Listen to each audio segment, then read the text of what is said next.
मंडळी ही आहे ओली खारीक किंवा कच्चा खजूर पण आपण याला म्हणू शकतो. हा असा दिसतो आणि फक्त पावसाळ्यामध्येच हा मिळतो आणि ह्याचे शरीराला अतिशय फायदेशीर आहे शरीरासाठी. कारण याच्यामुळे काय होतं, आपल्याला लगेच एनर्जी मिळते खाल्ल्यावर.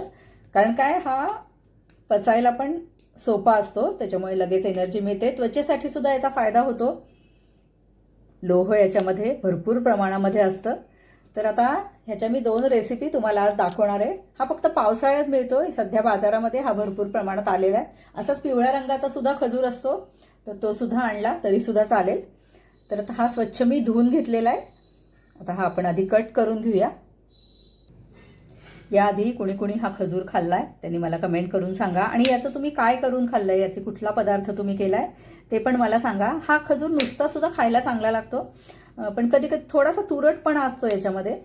तर त्यासाठी आपण ह्याचा एक वेगळा पदार्थ करणार आहे.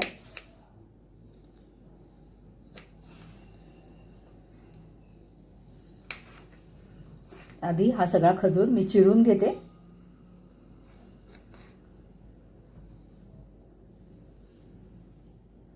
तर ह्याच्यातले निम्मे खजूर मी चिरून घेतले आणि हे जे खजूर आहे ते तसेच ठेवले. याची मी दुसरी रेसिपी करणार आहे. तर चला आता याचं काय करूया, आपण छान चटपटीत चटकदार असं लोणचं करूया. तर आता आपले वेगवेगळे उपवास सुरू होतील, तर त्याच्यासाठी मी हे छान चटपटीत आंबट गोड तिखट असं उपवासाचं खजूराचं लोणचं तयार करणार आहे.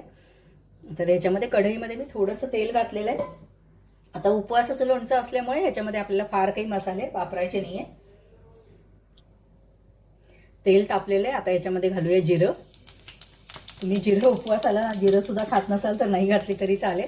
त्याच्यानंतर मी या घालतीये सुक्या मिरच्या. त्याच्याऐवजी तिखट घातलं तरी सुद्धा काही हरकत नाही. छान परतून घेऊया जिरं आणि मिरच्या. त्यानंतर हा जो खजूर मी चिरून ठेवला तो याच्यामध्ये घालणार आहे. आता हेही आपल्याला परतून घ्यायचं आहे.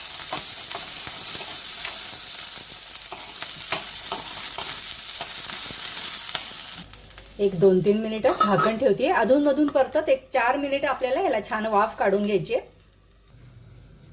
एक 2-3 मिनिटं झाली. एकदा हलवून घेऊया. आणि मी एकीकडे पाणी थोडंसं गरम करायला ठेवलंय. जेव्हा आपण गरम पाणी घालतो ना, तर तेव्हा तो पदार्थ लवकर होतो आणि दांडरत नाही, म्हणजे असं कडक होत नाही. तर आता ह्याच्यामध्ये थोडं गरम पाणी मी घालणार आहे.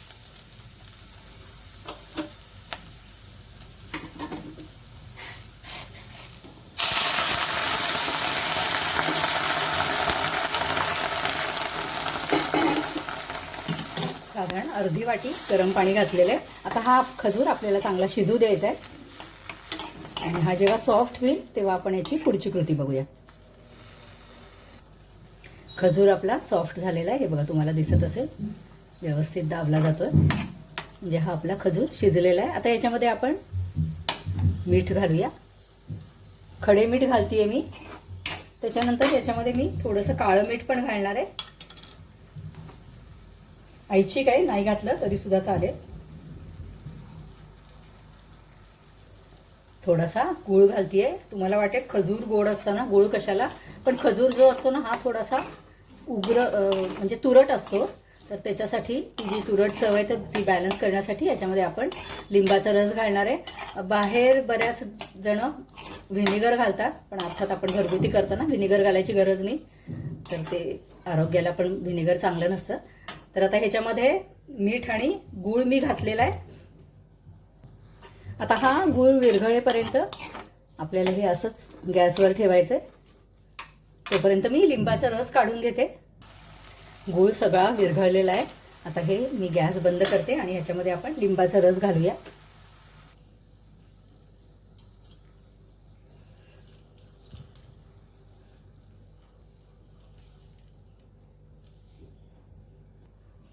एक लिंबू याच्यामध्ये मी घातलंय. तुम्ही चव बघून नंतर थोडंसं ॲडजस्ट करू शकता. आणि मी याच्यामध्ये ज्या मिरच्या घातल्यात ना, तर त्याच्याऐवजी तुम्ही तिखट पण घालू शकता. तिखट घातलं तर रंग छान येईल, पण जेव्हा आपण फोडणीमध्ये अशा सुक्या मिरच्या घालतो तर त्याचा एक छान असा खमंग वास येतो आणि चव पण छान येते. पण अर्थात तुम्ही बॅडगी मिरचीचं तिखट घालू शकता.